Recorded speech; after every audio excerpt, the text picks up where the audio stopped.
Hello दोस्तों, सभी को राधे राधे।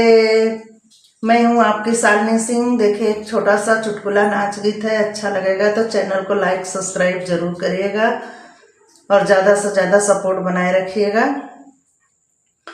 बालू रे तवा डगरिया चलब कैसे, बालू रे तवा डगरिया चलब कैसे।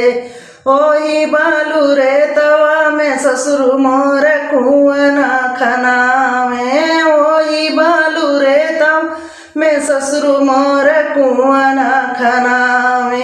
छोट बाल जुरिया घड़ीला बारब कैसे, बालू रे तवा डगरिया चलब कैसे, बालू रे तवा डगरिया चलब कैसे। ओही बालू रे तवा में सासू मोर जतवा गड़ावे, ओही बालू रे तवा में सासू मोर जतवा गड़ावे। छोटे बाड़े कुलिया गेहुआ पीस कैसे, बालू रे तवा डगरिया चलब कैसे, बालू रे तवा डगरिया चलब कैसे।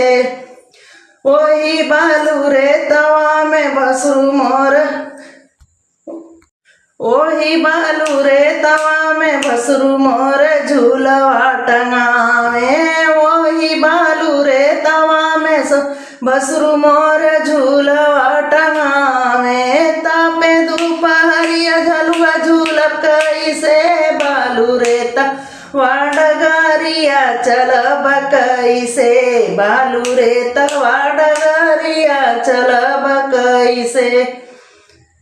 हेलो दोस्तों, सभी को अपने चैनल में तहे दिल से धन्यवाद करती हूँ। मैं हूँ आपकी शालिनी। ज़्यादा से ज़्यादा सपोर्ट बनाइएगा, सभी से उम्मीद करती हूँ। सभी को राधे राधे।